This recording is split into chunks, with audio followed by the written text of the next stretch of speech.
अगर आप एक कंपनी के सीईओ को बोलोगे कि उसे अपनी कंपनी के हर एक डिपार्टमेंट में अपनी हायरिंग के लिए एक इंटरव्यू देना पड़ेगा, I can bet on the fact कि कोई भी सीईओ हर डिपार्टमेंट का इंटरव्यू क्लियर नहीं कर पाएगा। यह भी हो सकता है कि कुछ सीईओज अकेडमिकली उस इंटरव्यू में बैठने के लिए एलिजिबल भी ना हो, बट स्टिल वो पूरी कंपनी रन कर रहा है। और उसका रीजन ये है कि इस सीईओ में लीडरशिप है और इन्हें वो स्किल्स आती हैं जो कंपनी चलाने के लिए बहुत जरूरी है। तो जब एक कंपनी का सीईओ हर डिपार्टमेंट का इंटरव्यू क्रैक नहीं कर सकता, तो एक क्लास में बैठे 40 बच्चों के लिए सारे सब्जेक्ट्स में पास होना कंपलसरी क्यों है?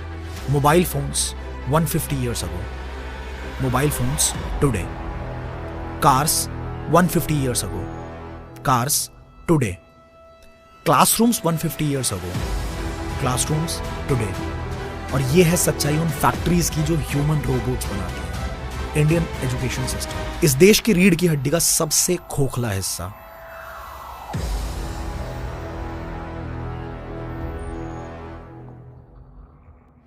India, which is one of the youngest countries in the world, एक ऐसा देश जहां यंगस्टर्स को अगर प्रॉपर एजुकेशन, इंफॉर्मेशन और इंप्लीमेंटेशन से मिलवाया जाए तो इस देश को फिर से सोने की चिड़िया बनने से कोई नहीं रोक सकता। पर क्या करना चाहिए और क्या किया जा रहा है, इसमें जमीन आसमान का फर्क है। आप सबसे आज कुछ सवाल है मेरे, और मैं उम्मीद करता हूं कि ये सारे सवाल वहां तक भी पहुंचे जहां तक हम सब पहुंचाना चाहते हैं। Yes, to the people who are responsible for operating the Indian education system. Bharat में बेरोजगारी इतनी तेजी से क्यों बढ़ रही है?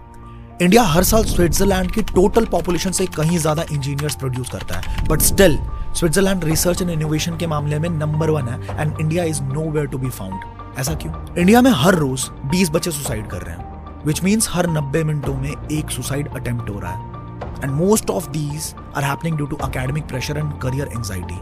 क्यों ज्यादातर टैलेंटेड इंडियंस अब्रॉड जाके ही जॉब्स करना प्रेफर करते हैं? क्यों पॉलिटिशियन, सेलिब्रिटीज और पब्लिक फिगर्स अपने बच्चों को हायर एजुकेशन के लिए हमेशा इंडिया से बाहर ही भेज देते हैं? क्यों गवर्नमेंट स्कूल्स के जितने भी टीचर्स होते हैं वो अपने बच्चों को उन्हीं स्कूल्स में कभी पढ़ने नहीं देते? क्यों ऐसा होता है कि अगर कोई इंसान सही तरीके से फर्राटेदार अंग्रेजी ना बोल पाए तो उस पर पुअर कम्युनिकेशन स्किल्स होने का ठप्पा लगा दिया जाता है? क्यों ऐसा होता है कि सवाल और लॉजिक्स पूछने वाला रैंचो इनडिसिप्लिन्ड, यूजलेस माना जाता है और रट रट के हर चीज में अंधों की तरह फॉलो करने वाला चतुर, ब्रिलियंट स्टूडेंट? कभी सोचा आपने, गुरुकुल वाले इंडिया में स्मार्ट लर्निंग तो आ गई, पर इस लर्निंग से आज तक कुछ भी स्मार्ट क्यों नहीं हो पाया? आज की ये वीडियो इन सारे सवालों के जवाब, इन सबके पीछे की साजिश और इन सब से बचा कैसे जा सकता है, इस एजुकेशन के मैट्रिक से बाहर निकल के वाकई में कामयाब कैसे बन सकते हैं, ये सब कुछ आपको बताने वाला है। क्या आप तैयार हैं? Now do you know who established our Indian education system? Obviously Britishers. अब आप मुझे बताना जरा कमेंट करके कि ब्रिटिशर्स चाहते क्या थे हम इंडियंस से? कि हम इंडियंस लीडर्स बने या फिर स्लेव्स बने? हम टॉप मैनेजमेंट में पहुंचे, रईस बने, बहुत कामयाब हो, या फिर लाइफ लॉन्ग उनकी गुलामी करते रहे? Hey, you have got the answer, right? Now let me explain this to you in details. जब ब्रिटिशर्स इंडिया पे रूल कर रहे थे तब उन्हें इंडियंस को कंट्रोल करने में दो बहुत बड़ी प्रॉब्लम्स फेस करनी पड़ रही थी। सबसे पहली प्रॉब्लम थी कम्युनिकेशन की। इंडियंस को इंग्लिश नहीं आती थी, which made it very difficult for Britishers to instruct and manipulate us. दूसरी सबसे बड़ी प्रॉब्लम थी मैन पावर की कमी। दिमाग चलाने वाला मैन पावर नहीं, दिमाग कंप्लीटली बंद करके बस इशारों पे चलने वाला man power. Clerks, office boys, factory workers, इन सब की बहुत जरूरत थी, क्योंकि लीडर्स तो वो लोग अपने साथ लेकर आए ही थे, बस उन्हें फॉलोअर्स चाहिए थे। ऐसे लोग जो सवाल ना पूछे, चुपचाप बस फॉलो करते जाएं। ऐसे लोग जो अपना दिमाग बिल्कुल भी ना चलाए। ऐसे लोग जो बस पैटर्न्स को फॉलो करना जानते हो। तो अपनी पहली प्रॉब्लम को सॉल्व करने के लिए थॉमस बेबिंगटन मैकॉले ने 1835 में लॉन्च किया द इंग्लिश एजुकेशन एक्ट, जहां से शुरुआत हुई इंग्लिश बोलने और पढ़ने के ट्रेंड की। खैर ब्रिटिशर्स तो चले गए, पर हम आज तक भी इस ट्रेंड को छोड़ नहीं पाए। कहने को तो we say that English is the most widely used language in the whole world, but none of the countries celebrate English like we Indians do. Trust me, India में इंग्लिश सिर्फ एक एक्वायर्ड लैंग्वेज नहीं है, it's sort of a status symbol, a fashion, a never ending fashion. धीरे धीरे हम लोग नमस्ते से हेलो पे आए, फिर हमारी किताबें इंग्लिश में कन्वर्ट होनी शुरू हो गई, स्कूल्स में अंग्रेजी बोलना कंपलसरी कर दिया गया और एक आइडियोलॉजी की शुरुआत हुई जिससे लोगों में डिविजन्स बना दिए गए। इंग्लिश बोलने वाले लोग हाई क्लास माने जाने लगे और तरीके से इंग्लिश ना बोल पाए वो लोअर क्लास। और इसी तरह से ब्रिटिशर्स ने बड़े प्यार से अपनी पहली प्रॉब्लम सॉल्व कर दी। और इसका सबूत ये है कि भारत आज मैक्सिमम इंग्लिश स्पीकिंग पॉपुलेशन वाले देशों की लिस्ट में दूसरे नंबर पे है। अब बारी थी इनके दूसरे प्रॉब्लम को सॉल्व करने की। हम सबने बहुत बार सुना है, देखा भी होगा आपने, कि इंडिया में भेड़ चाल बहुत ज्यादा है, जिसे हम हर्ड मेंटेलिटी भी कहते हैं। पर क्या आपको ये पता है कि हमें ये मेंटेलिटी होती नहीं है, बल्कि ये भेड़ चाल हमें सिखाई जाती है। जी हाँ, बचपन से भेड़ चाल हमें प्रैक्टिस करवाई जाती है। पर कैसे, चलिए बताता हूँ। अब ध्यान से देखना एंड ट्राई टू ऑब्जर्व। हमारे स्कूल का फॉर्मेट एक फैक्ट्री जैसा ही तो है। बेल बजने पे एंट्री, बेल बजने पे लंच, बेल बजने पे छुट्टी। बचपन से स्टूडेंट्स को ट्रेन किया जा रहा है to follow the patterns, to stay in control. बच्चों के दिमाग में सेंसर सेट किए जा रहे हैं कि जो नेचुरली बेल के रिंग होने पे तुरंत रिएक्ट करे।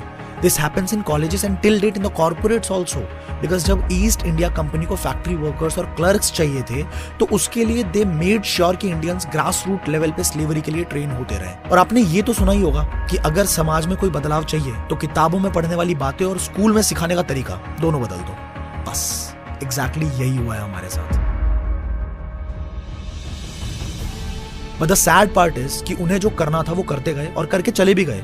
पर दुनिया की सबसे बड़ी डेमोक्रेसी होने के बाद भी वो बेड़ियां आज तक हम उतार नहीं पाए हैं। हमारे स्कूल्स में आज भी वही सब पढ़ाया जा रहा है जो कंप्लीटली आउटडेटेड है। हम सबने पढ़ा है a+b² = a² + b² + 2ab, पर आप सब में कितने लोगों की लाइफ में ये एक्चुअली कहीं भी काम आया है? मुझे कमेंट करके जरूर बताना। कितने लोगों को आज तक समझ में आया है कि ये ट्रिगोनोमेट्री, ये साइन थीटा, कॉस थीटा, 1/√2, √3/2 इन सब का यूज करना कहाँ है? अनटिल एंड अनलेस मैं इंजीनियर ना बन जाऊं, मैं कहाँ यूज करूंगा इन सारी बातों को? और इंजीनियर्स के क्या हालात है ये तो मैं आपको पहले ही बता चुका हूं। स्विट्जरलैंड की पूरी पॉपुलेशन से भी ज्यादा हमारा देश इंजीनियर्स प्रोड्यूस कर रहा है। इतना तो कंज्यूम ही नहीं हो सकता ना। तो अब करे क्या हमारा पढ़ा लिखा, डिग्री होल्डर, समझदार and young blood of the youngest country in the world क्या करेगा? Students in our country are being trained for the past, और इसी की वजह से इंडिया दुनिया से सालों साल पीछे चल रहा है। आप मुझे बताओ एक बार, कितना ही मुश्किल है स्टूडेंट्स को स्कूल में वो पढ़ाया जाना जो उनकी असल जिंदगी में काम आने वाला है, जैसे कि public speaking, financial literacy, digital marketing, Facebook ads, stocks, mutual funds, content creation, how to grow on Instagram और on YouTube, how to start investments, how to manage money, how to build your own company, how to manage your team, how to be a good leader, how to stay away from debts, how to deal with pressure, goal setting, time management, and the list is endless. कितना ही मुश्किल है ये सब करना। कितना ही मुश्किल है अकबर के बारे में पढ़ाने की जगह एलॉन मस्क, जेफ बेजोस के बारे में पढ़ाया जाए। कितना मुश्किल है कि बेटा तुम्हें कहीं जॉब नहीं मिलेगी, देख लेना।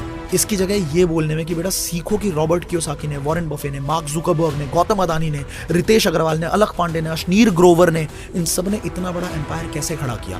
एट द एंड अगर हम सबको पैसा ही कमाना है तो पैसे की पढ़ाई क्यों नहीं करवाई जाती? क्यों नहीं बताते कि पैसा बनता कैसे है, इसे ग्रो कैसे किया जाता है, इसे डाइवर्सिफाई कैसे किया जाता है? आज पिछले 10 सालों में दुनिया इतनी ज्यादा बदल गई है जितने पिछले 100 सालों में कभी नहीं बदली थी। आज पैसे कमाने के, रईस बनने के सैकड़ों हजारों तरीके मौजूद है मार्केट में, पर हमें सिखाएगा कौन? The culprit is our education system. ये हमें मजबूर कर रहे हैं कि 21वीं सदी के गेम्स को हम 20वीं सदी के रूल्स के साथ खेलें। तो हमारा नाकामयाब होना तो निश्चित ही है ना, क्योंकि एक स्टूडेंट जो 12th पास करके स्कूल से निकल चुका है, भले ही वो बहुत अच्छे मार्क्स के साथ पास आउट हुआ हो, फिर भी उसे अभी लाइफ की बेसिक चीजें भी नहीं पता। स्कूल सच में अपने स्टूडेंट्स का वेल फिल्ड माइंड तो डेवलप कर रहे हैं, बट वेल फॉर्म्ड नहीं है वो माइंड्स। इसी की वजह से most of the peoples are not leaders, क्योंकि वो भीड़ में भीड़ बने रहने के लिए ही ट्रेन किए जा रहे हैं। अब हमने ये तो देख लिया कि ये सब कैसे और क्यों शुरू हुआ। अब जरा ये देखते हैं कि कहानी कहां तक पहुंच चुकी है और अभी हालात हमारे कितने ज्यादा खराब है। Let's continue with the story of British times. तो जब ये पूरी ट्रेनिंग स्कूल में इस तरह से होती थी कि हमें स्लेव्स बनाया जा सके, तो फैक्ट्रीज और कंपनीज में भी हायरिंग उसी पैटर्न में की जाने लगी। ब्रिटिशर्स वांटेड कि जो उन्होंने स्टैंडर्ड प्रोसेस बताया है सब कुछ उसी के अकॉर्डिंग हो, और यही मेक श्योर करने के लिए रिपोर्ट कार्ड्स बने, डिग्रीज बनी, so that they can check the qualifications and performances. और यही कल्चर चलता चला गया। कंपनीज भी सिर्फ डिग्रीज देखकर हायरिंग करती थी और स्टूडेंट्स भी कॉलेज और स्कूल सिर्फ डिग्रीज के लिए ही जाने लगे। इनफैक्ट आज तो इंडियन एजुकेशन सिस्टम में एक्साइटमेंट नाम का एलिमेंट ना ही टीचर्स में ना ही स्टूडेंट्स में। और एक्साइटमेंट हो भी क्यों? जहां हार्वर्ड और स्टैनफोर्ड यूनिवर्सिटीज में टीचर्स को 16-17 लाख रुपए महीने का पैकेज दिया जा रहा है, वहां हमारे देश में टीचर्स को 30-35 हजार की सैलरी दी जा रही है। अब वो इंसान जिसके कंधों पे भारत के भविष्य की जिम्मेदारी है, अगर वो खुद भी इतना नहीं कमा पा रहा जितना कॉर्पोरेट में एक नॉर्मल एग्जीक्यूटिव कमा लेता है, तो वो खुश कैसे रहेगा? कहां से आएगी एक्साइटमेंट कुछ एक्स्ट्रा सिखाने की या कुछ अलग तरीके से कुछ नया पढ़ाने की? एक इंसान इतनी पढ़ाई करने के बाद, अपने लाइफ के इतने सारे साल डिवोट करने के बाद अंडरपेड है, तो वो फ्रस्ट्रेट तो होगा ही ना। यही रीजन है कि ज्यादातर teachers unhappy, frustrated and unexcited होते हैं। अब जब टीचर्स ही ना खुश हों तो जाहिर सी बात है बच्चे कैसे एक्साइटेड होंगे। And that's why students actually don't want to attend the classes. पर पैटर्न तो फॉलो करवाना है तो 75% मिनिमम अटेंडेंस का क्राइटेरिया लगा दिया जाता है। मतलब ना हम जिएंगे और नाम नहीं था, मैंने बहुत कुछ अलग से सीखा। और आज के टाइम पे अगर आपको खुद भी कुछ अलग करना है, मार्केट में कॉम्पिटिटिव एडवांटेज चाहिए, तो खुद को एजुकेट करने का तरीका बदलना पड़ेगा। वो सीखना पड़ेगा जो स्कूल कॉलेज आपको नहीं सिखाता। जिस किसी भी स्किल में आपका इंटरेस्ट हो, सीखना शुरू कर दो। चाहे गिटार हो, चाहे पियानो हो, डिजिटल मार्केटिंग हो, ग्राफिक डिजाइनिंग हो, वीडियो एडिटिंग, सिनेमेटोग्राफी, कुछ भी, लिटरली कुछ भी, चाहे वो कोई भी बिजनेस हो, तरीके से एजुकेट कर पाओ। क्योंकि हमारे इंडियन एजुकेशन सिस्टम में तो दो चीजों की बहुत ज्यादा कमी है, एजुकेशन और system. It is a very famous quote कि if you tell me, I may forget. If you show me, I may remember. If you involve me, I'll understand and apply. इसका सबसे बड़ा एग्जांपल है practical education, on campus training, practical learnings, जो कि हमारे education system के बिल्कुल opposite है।